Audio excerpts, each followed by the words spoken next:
Botafogo plays Corinthians this Sunday at the Newton Santos Stadium at the start of the Brasileirão 2022. I'm going to be bringing you a possible starting 11 with a possible bench, and we will talk about both teams and compare the two and see which one might win this Sunday. Welcome to Glorious Botafogo, a channel in which I talk specifically about our Glorious One in English. So if you're new here, please leave a sub and like the video. One of the biggest tournaments of the year starts this weekend. Botafogo will start its journey in the Brasileirão 2022. For those that don't know, last year Botafogo was the Serie B champion, and it's a place that we do not want to go back to.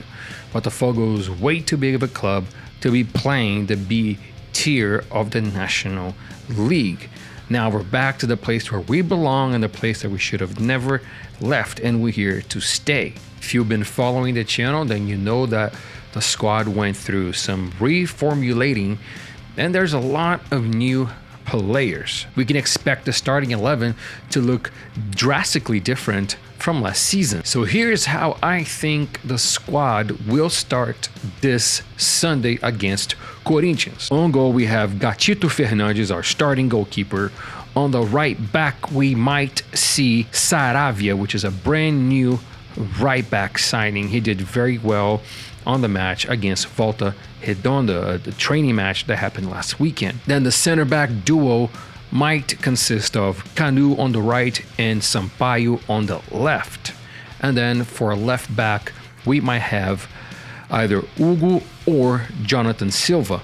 Continuing on the midfield, we might have a brand new pairing for the season. We have Luiz Oyama, which returned to the club, and Patrick de Paula, which is the club's most expensive transfer to date. In a classic number 10 position, we have Shai. On the left side, we have Victor Sá, and on the right side, we have Lucas Piazon. Our lone striker this match might be El Toro Edison. Edison was elected the best newcomer of the state championship this year, and he bagged 8 goals. And remember, 8 goals as a substitute.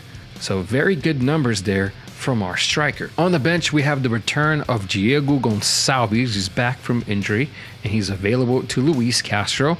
We have Daniel Borges, which been the right back, the starting right back, all last year and all season long until the arrival of Saravia. He had the most amount of assists during the state championship, and he was elected the best right back of the entire competition.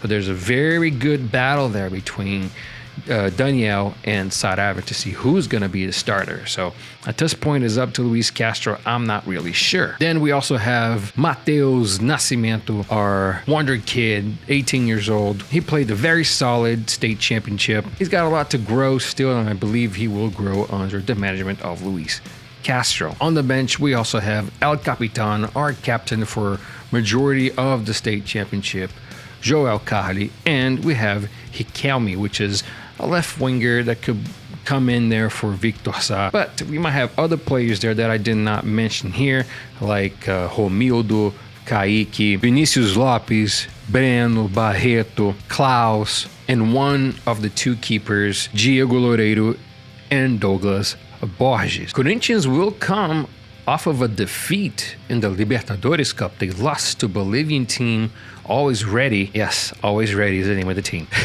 They lost to the Bolivians by 2-0, and a big disadvantage that Corinthians have is actually the age of their players. They have a higher level of older players in their mid to early 30s.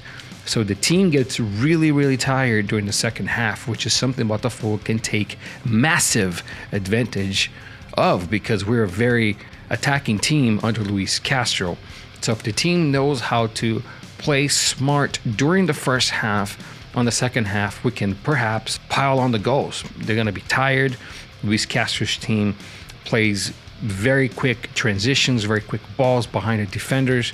So I'm feeling pretty good about this match. Some of the main names from Corinthians side that we have to watch out for is Paulinho, Juliano, William, Renato Augusto, Roger Guedes, and Jô. Corinthians also have a very experienced goalkeeper in Cássio and a very experienced center back in Gil. But the team hasn't been playing that well under the management of their brand new coach. There was a little bit of a backstory here where Corinthians and Botafogo battled for Luis Castro there for a bit. But Botafogo always had Luis Castro, and there was nothing to worry about as far as that's concerned. Corinthians also has a very experienced left back in Fábio Santos and a very experienced right back in Fagner, which both have seen playtime in the national team. But again, it's all about the form, it's all about momentum. Corinthians is coming off of a loss. Botafogo is coming off of a win. Yes, it was a training match, but nonetheless, the team has been practicing under the management of Luis Castro, learning the new tactics and what he wants to do on the pitch. So my official prediction for this match is a win. I believe Botafogo will win by 2-1. Now, who's going to score the goals? I'm not sure. So don't go over there on Cartola and put all these players over there. And if they don't play and if they don't score, don't come over here to the channel and say, hey, you told me that so-and-so was going to play and he didn't play, or you told me that Botafogo was going to win and they didn't win. So don't make the mistake. This is just an assumption, okay? I have my own team ready to go there, and I do have some Botafogo players, so we'll see. Also, if you are playing the Fantasy League Cartola, let me know down in the comments what your team name is, and perhaps if you have a league, let me know. I may join your league. That is all for today. Leave in the comments your score predictions for this match, and we will talk about it on the next video.